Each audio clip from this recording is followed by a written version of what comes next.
Je me demande toujours qu'est-ce qu'on vient de voir. The Giggle, alors c'était comment?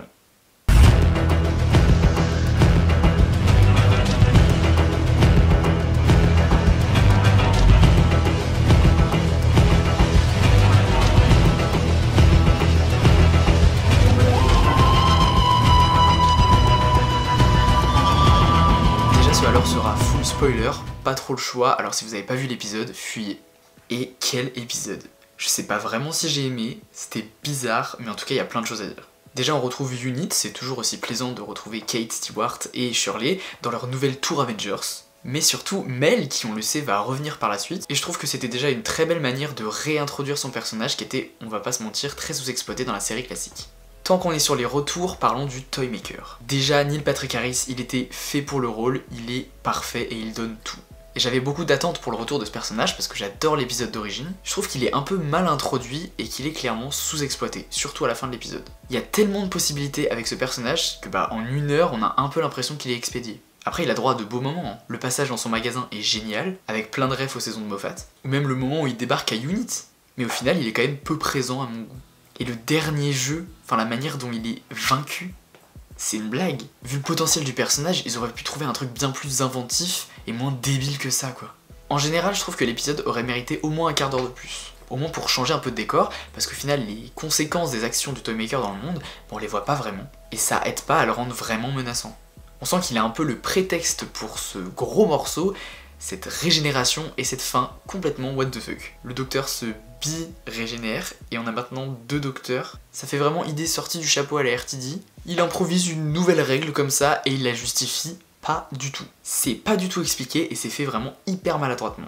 Et c'est vraiment difficile de se prononcer sur cette bi-régénération, je suis vraiment mitigé. J'aime l'idée, mais l'exécution, elle me gêne vraiment et elle laisse surtout beaucoup trop de questions. Déjà, pourquoi RTD veut absolument faire rester Tennant? Pourquoi ce docteur-là? Et comme on se retrouve avec 2 personnages, est-ce que le docteur de Gatwa est tout autant le docteur que le docteur de Tennant? C'est un peu bizarre. Et du coup, le 14e docteur va décider de rester avec Donna pour se reposer. Tandis que le 15e, lui, reprend le TARDIS et repart à l'aventure. 2e TARDIS qu'il a d'ailleurs fait popper d'une manière absolument aberrante. Je voyais pas pourquoi on avait besoin de 2 TARDIS. Et au début, je me suis vraiment dit que cette fin, elle allait pas du tout au personnage du docteur, mais alors vraiment pas, je me suis dit c'est vraiment n'importe quoi. Après réflexion, je trouve que oui, il y a une certaine logique. C'est-à-dire que même le docteur, il faut qu'il se pose. Il a couru toute sa vie, il a souffert, mais il a besoin de se reposer. Il a besoin en quelque sorte de passer le flambeau pour être tout simplement heureux. Et par contre, la justification du retour de ce visage-là, c'est quand même un peu bancal. C'est beau, mais en gros, ça veut dire que Donna, c'était la sorte de thérapie du docteur, et c'est pour ça qu'il a repris ce visage-là. C'est un peu mal expliqué.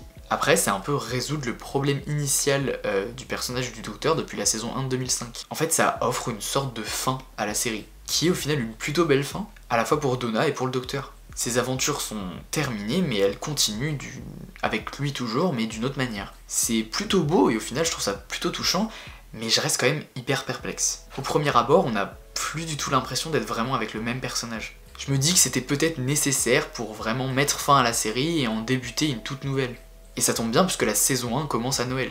Et d'ailleurs, en parlant de ça, quel bonheur d'avoir autant de temps quand même avec Ncuti Gatwa. Il est directement le personnage, il a tout, il est dynamique, je l'adore. Et j'ai trop hâte d'en voir plus de lui. Et par contre quand même, le fait qu'il ait interagi avec un autre docteur, c'était quand même touchant. Bref, c'est un épisode qui commence hyper bien dans plus de sa première moitié, mais qui évacue un peu son histoire au profit de la régénération. Je suis pas sûr du tout d'être fan de l'idée de bi-régénération, je trouve que c'est vraiment bancal. Mais ça donne une sorte de belle et plutôt émouvante conclusion à la série qui a commencé en 2005. Et en quelque sorte, c'est un bon moyen de la célébrer et avec Tennant, célébrer sa période la plus populaire entre guillemets. C'est un peu un dernier regard en arrière avant de préparer le terrain pour une toute nouvelle série qui commence.